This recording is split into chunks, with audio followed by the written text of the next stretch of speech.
नमस्कार, राधे राधे, हर हर महादेव। मैं आपका आचार्य देव। आज इस वीडियो में बात करेंगे साप्ताहिक राशिफल। राशि होगी सत्ता सिंहासन की राशि, मान सम्मान की राशि, जिन्हें ऑक्सीजन से ज्यादा मान सम्मान चाहिए। जो जिस क्षेत्र में है वहां पे शीर्षस्थ पद तक जाने की क्षमता से परमात्मा ने आपको विभूषित किया है। सिंह राशि राजयोग कारक राशि है। कैसा रहेगा? अगस्त माह का अंतिम सप्ताह, मंडे टू सैटरडे इस बार हमारी ट्रेन चलेगी, संडे तक नहीं चलेगी, क्योंकि संडे को 1 तारीख आ रहा है सितंबर, तो हम वहाँ से स्टार्ट करेंगे।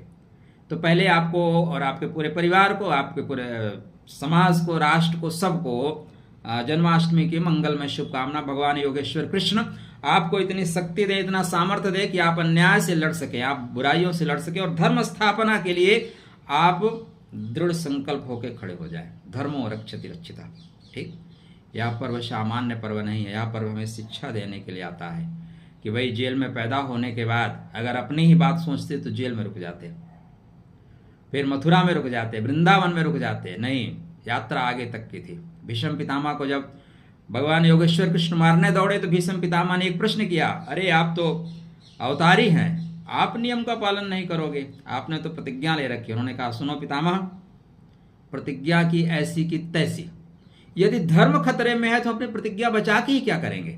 इसलिए योगेश्वर भगवान कृष्ण से स्वतः सीखिए, बच्चों को सिखाइए। धर्मो रक्षति रक्षिता। धर्म सबसे बड़ी चीज है। हम लोग एक लाइन पढ़ते हैं ना, अहिंसा परमो धर्मा। आगे की लाइन पढ़िए, हिंसा धर्म तथैवच। अगर आपको कोई मारने आए तो गाल मत दिखाओ, टक से अलग कर दो। उनकी पीढ़ी दर पीढ़ी आपकी तरफ आंख उठा के नहीं देखेगी। तो भगवान कृष्ण के शरण में रहिएगा, ठीक है ना, शक्ति के साथ। जन्माष्टमी का पर्व सोमवार मंगलवार 2 दिन मनाया जाएगा। व्रत तो आप सोमवार ही रहिए, और जन्मोत्सव आपके यहाँ जैसे मनाया जाता है, सोमवार को भी मना सकते हैं, मंगलवार को भी मना सकते हैं, क्योंकि मंगलवार को क्या होगा, रोहिणी देर रात मिलेगा नहीं। भगवान कृष्ण रोहिणी नक्षत्र में आए हैं, तो सोमवार का दिन आपके लिए अच्छा है, निश्चित रूप से लाभकारी है।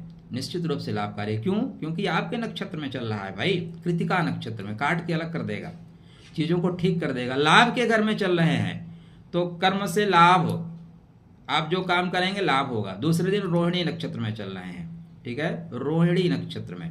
रोहिणी का मतलब है ऊंचाई प्राप्त करने वाला। कहाँ ऊंचाई प्राप्त कर रहे हो? अपने ऑफिस में, अपने कर्म स्थान पे, जहां काम कर रहे हो वहां लोग बोलेंगे सर आप हैं, आपके आगे सब साफ हैं, ठीक है। तो काम करने की अद्भुत कला है आपके अंदर, अद्भुत क्षमता है। इस दिन यत्र तत्र सर्वत्र जन्माष्टमी का पर्व मनाया जा रहा है। आप जहां भी हैं वहां पे पहुंचिए। हम लोगों के साथ परेशानी क्या है? देखो, बहुत महत्वपूर्ण है। राष्ट्र प्रथम हम लोग कहते हैं, नहीं, धर्म प्रथम। चीजों को चेंज करिए।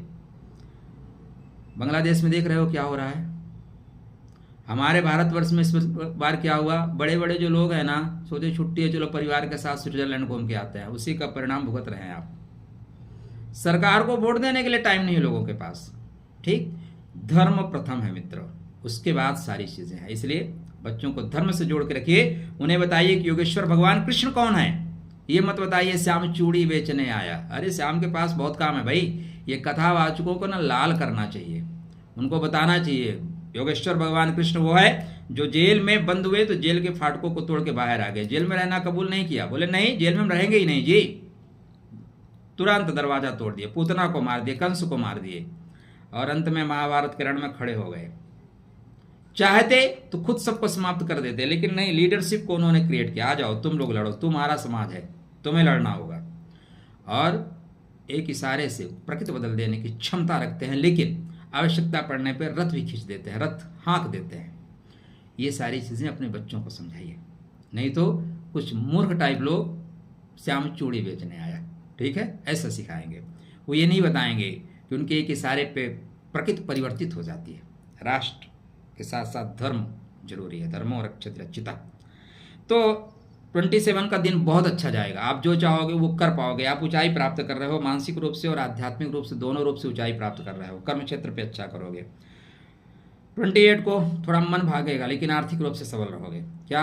आर्थिक रूप से सबल रहोगे, अर्थव्यवस्था आपकी ठीक ठाक है।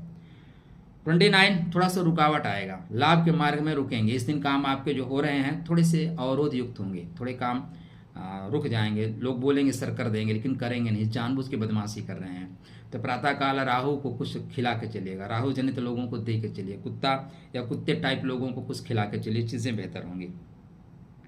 30 तारीख को फिर आप अपनी एनर्जी को इकट्ठा कर रहे हैं, बोलते हैं कोई बात नहीं, अभी हम फिर आगे बढ़ेंगे। तो एनर्जी को इकट्ठा करते हुए आप बढ़ रहे हैं। 31 तारीख श्रेष्ठ नक्षत्र है, पुष्य नक्षत्र है, लेकिन आपके लिए खर्च का नक्षत्र है। इस दिन कहीं ना कहीं पैसा आपको कुछ खर्च करना पड़ेगा। तो पूरे सप्ताह में देखिए मित्र, तो 2 दिन आपको ध्यान रखना होगा। एक तो 29 को ध्यान रखना होगा, ठीक है। 29 को आपका काम एक बार में नहीं बनेगा। जो लोग बोलेंगे कि हम काम कर देंगे, वो रुकावट डालेंगे, बाद में काम करेंगे। ये लाइफ में चलता है, बहुत बड़ी प्रॉब्लम नहीं है। तो यहाँ पे राहु संबंधित चीज़ों का दान। 31 तारीख को आपके अंदर बड़प्पन होगा, पैसा आपको खर्च करना पड़ेगा। कहीं पार्टी हो रही है तो पर्स आपका ही निकलेगा। तो पर्स आपका है मित्र, पैसा आपका है, और आप पैदाइशी बड़े आदमी हैं। किंतु इस युग में नहीं, हर युग में द्रव्य बड़ी चीज़ है। यस्य टका ना हस्ती सह टक टकायते। खुदा नहीं है, लेकिन खुदा से कम नहीं है, ठीक है ना। कहते हैं ना पैसा खुदा नहीं है।